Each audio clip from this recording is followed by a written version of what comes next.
So what do you know about sun?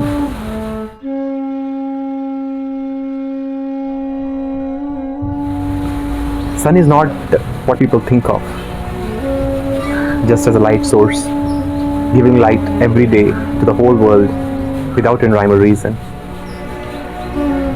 But sun is the biggest powerhouse that people cannot even imagine.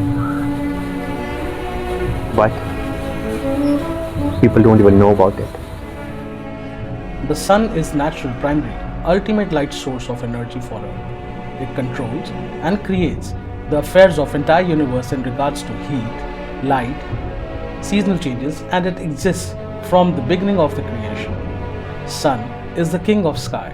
Sun is the king of all 9 grahas. Sun's 1,000 different rays have different functions to perform, and its primary rays give different powers to grahas. That's why in all cultures, sun is the symbol of God's light, power and glory. If you just look at what all is appearing in the sky, the sun, the moon, the stars. So just with the naked eyes, one can see itself that sun is the only and the biggest visible source of light. And for that, one requires no proof, no evidence. For sun itself is the proof of its own impact that it creates over the whole land.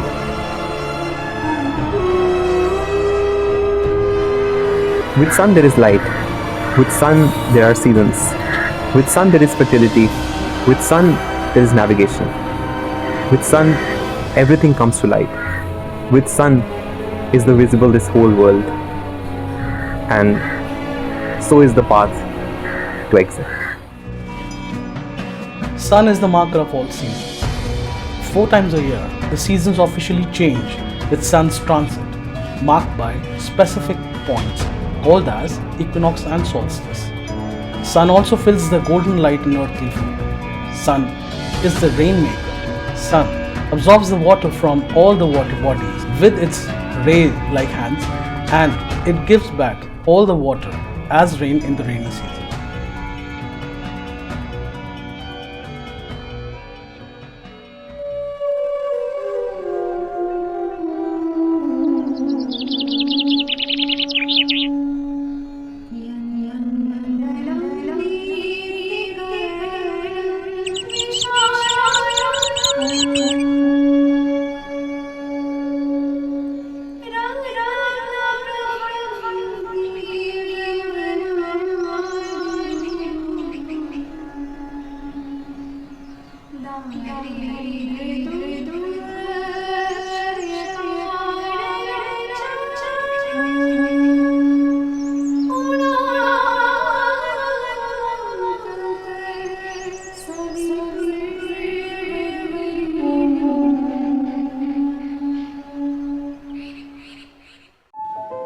In all ancient cultures, the divine beings, the deities, gods, angels, and the enlightened ones, they were all shown with a halo on their heads. People have seen that halo even in their pictures and the temple idols. But as the consciousness declined, humans have completely forgotten, and even the wisdom about the halo is taken away from people. That what exactly the halo looks like, how that appears in the sky, what real signs are actually in the reality, and what these signs can actually do for us spirit beings.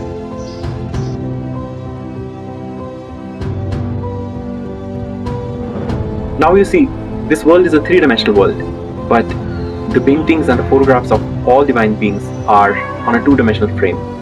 And since all paintings, all photographs, they are on a two-dimensional frame, so there remains no other option than to place the halo either over or around the head to mark the divinity of an enlightened being. But the real halo exists.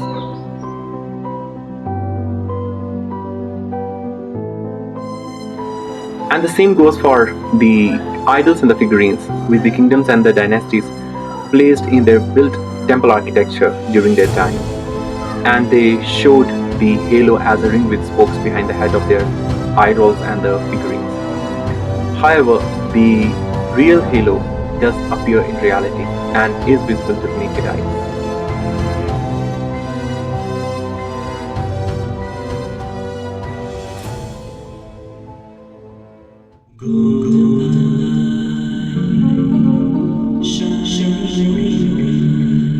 Sun, Surya, Ra, Ravi, Ram, I, Vishal, Helios. Sun has many names in many cultures. And in the Vedic Sanatana culture, Sun is called as Surya Narayan, which means the visible heavenly deity, the visible heavenly light, and the visible heavenly God. Sun is the visible soul of this realm. That's why it is also called as solar. Sun's magnetic field is called heliosphere, as the field of Helios, another name for sun in different traditions. Sun is also known as a god, Ra, in the Egyptian tradition, which reflects in an enlightened being's aura, which refers to the golden light. And the word sun means soul, which the beings today on earth refer to everybody while referring to their Atma, which means spirit.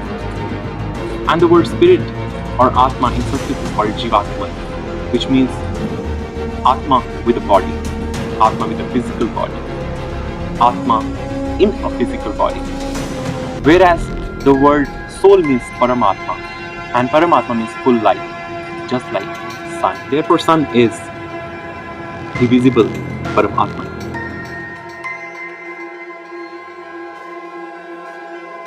Everybody knows that sun is a source of full light, and by light source it implies to transmit light. By light means in forms of the light codes, just like a musical instrument implies to transmit sounds and music. And these light codes in the Vedic context are called Vedatraya, which means the three major Veds: Rig Veda, Sam Veda, and Yajur Veda. And sun is transmitting the light codes of all these three Veds. That's why the sun is also called as Vedatraya. And the word Ved actually means sound. The sound which is ultra codes. Therefore, Ved is called ultra sounds, which actually coheres with the function of the visible sun, as sound is audible light and light is visible sound.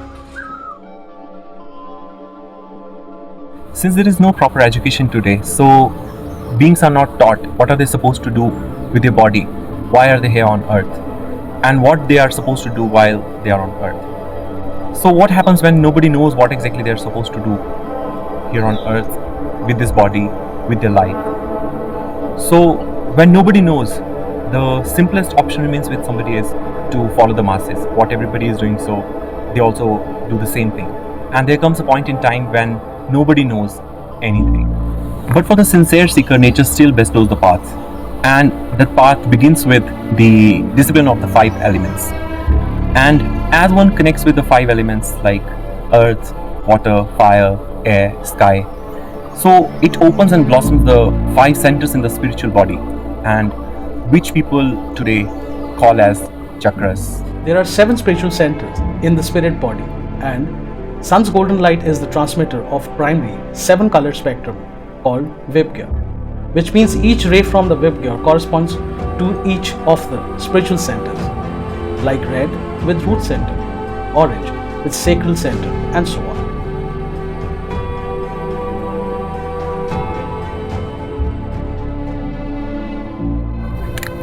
Chakras are also called the spiritual centers. So, what does the word spiritual centers mean? So, just like the physical body has organs which are not visible to the naked eye, so similarly, the spiritual centers means it's a part of the spirit body, not exactly as the physical body, but the spirit body which is inside the physical body. And as with the proper natural discipline, the first 5 centers from the Muladhara root to the Vishuddhi, the throat, it gets activated and blossomed. The being gains the common sense as 5 centers pertain to the 5 senses. Now, just like the physical body, when it blossoms, it naturally gains its power to procreate a light being, which humans call as the fertility. Same way, when spirit body is activated, so it also gains more spirit power. But to gain that spirit power and to reach that higher state, there's proper discipline, connection to the natural elements, and right knowledge, which is the only key. As the spirit, the light body becomes active, the being gains more and more charge to evolve further. Now, all the 5 elements, they have a common factor called sound, and in Sanskrit we call it as shabd. So then the speech discipline, the discipline of sound, the speech that one produces, becomes imperative to gain more and more charge, because the spirit gains its charge only through sound. More spirit charge means more spiritual sense, more spiritual power, and that means the being has more willpower. So what can one do when they have like full willpower? So that means they have a free choice to make, and when one has a free choice, that means one knows freely they can do whatever they want, what to do, what not to do, how to do, when to do, where to go, where not to go, and how to go. So that simply means when being gains some more willpower, so being is able to make a free choice how to liberate their self from this mortal realm, which door to exit that one can opt for oneself. There are many exit doors from this plane. Now beings only have the word today, but they exactly don't know what the exit doors are. They only know the word portals. Now there are solar portals and there are lunar portals. Just like a flight or a train, it operates on a specific route and it has its specific to and fro pathway. Similarly, the solar and the lunar portals, they also have their specific route, the specific pathway. But the souls, the real light beings, the gurus, the avataric beings, they have always emphasized upon practicing, disciplining, and to take the solar light exit door.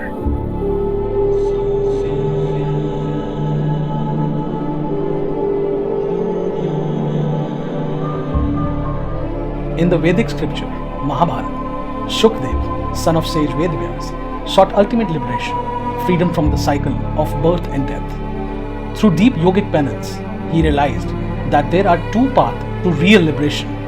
One, the path of sun, and second, the path of moon.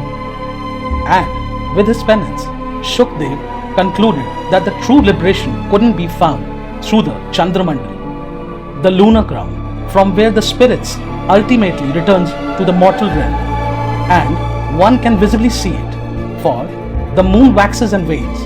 Therefore, Shukdev concluded that the lunar path is not a stable path. Instead, Shukdev turned to the Surya Mandal, the radiant golden solar path, the path of the solar crown, for it's only the golden light of the sun which never fades, never waxes and wanes, and it shines eternally forever. So, there in the eternal brilliance of the sun, where no force could empower him, Shukdev chose to merge with his full spirit power, joining the ranks of the liberated sages beyond time. One can very well notice that as the physical body grows, it grows upwards.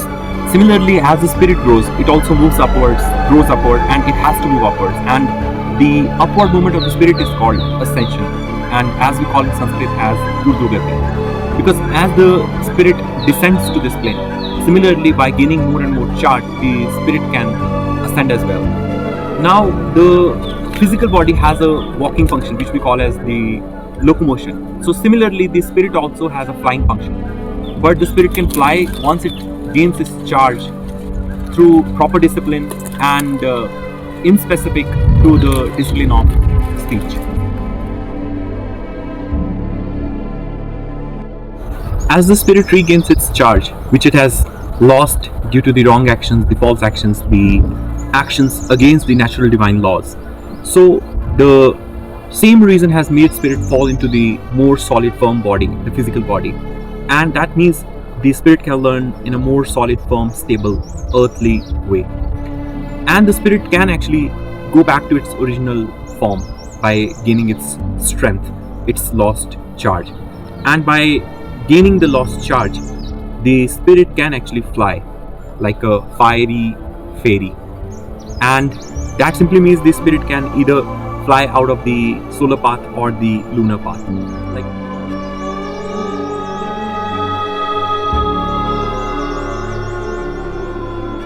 But where will the spirit go after flying? So that means the spirit can cross either the solar path or the lunar path. And even the scripture mentions as Agnihi Jyotihi Aha Shuklaha Shanmasaha Uttarayanam Tatra Prayata Gachanti Brahma Brahma Vidojanaha. So that means the spirit can fly out of this plane and take the exit path to its own liberation from this earthly physical mortal world. But today that's a completely forgotten path.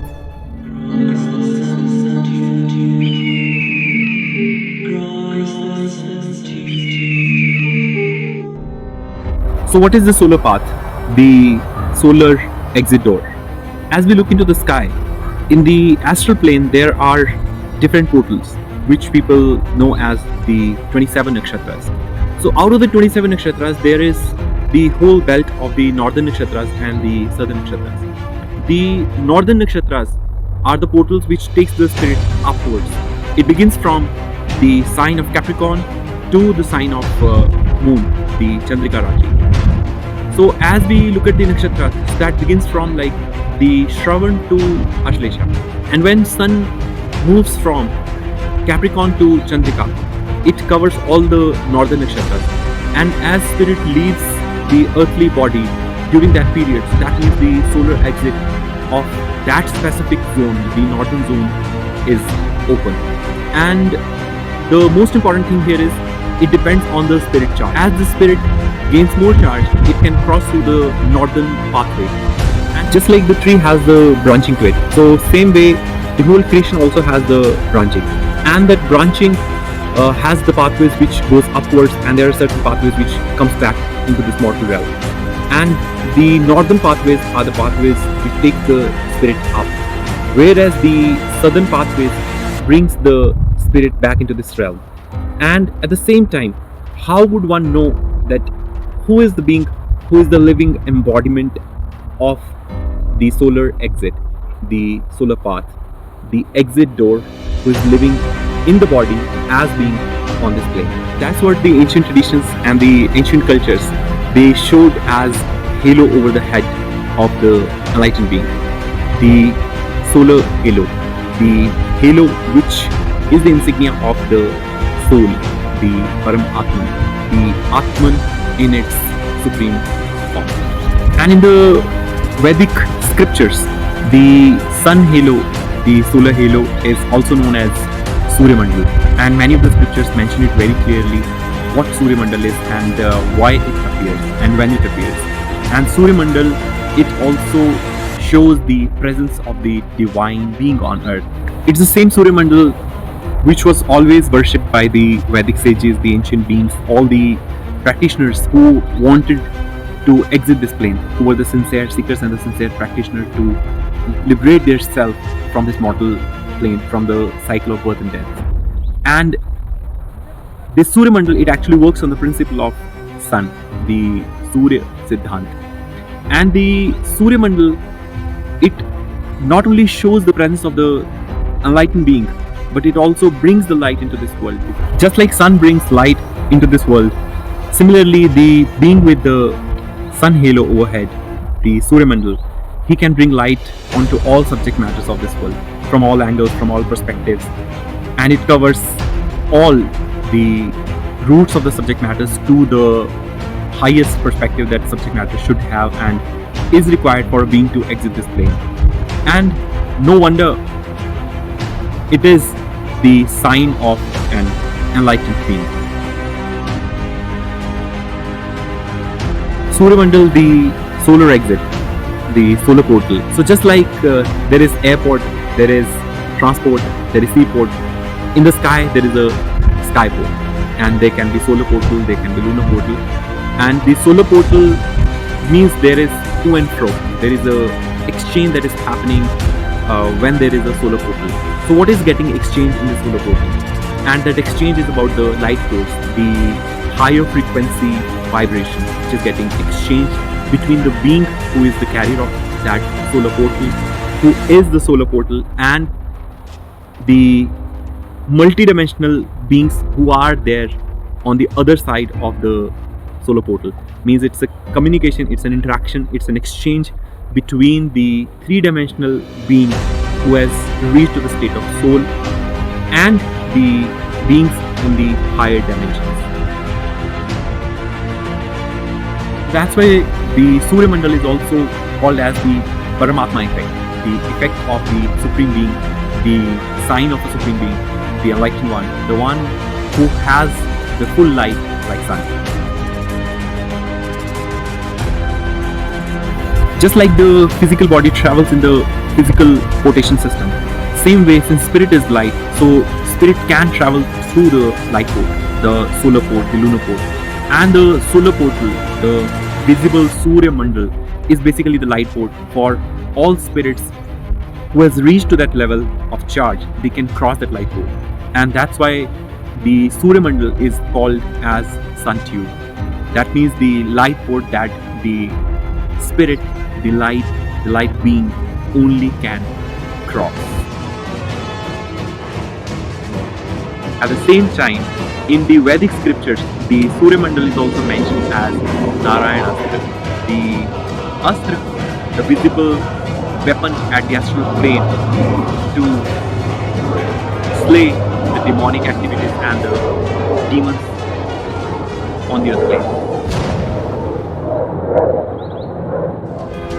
So the shooting of the spirit from the light port or from the sun tube, from the solar portal, is basically just like the bow and arrow.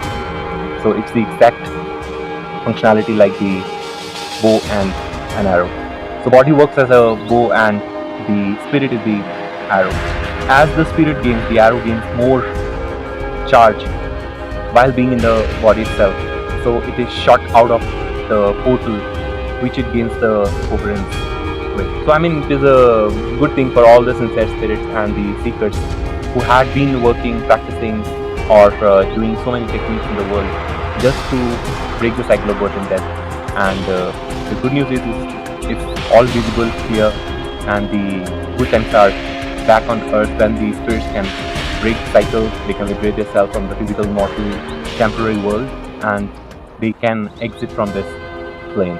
But it all depends on where they want to reach, how far they want to go, and to what level of tapasya, penance, the proper discipline that one can perform for their own self.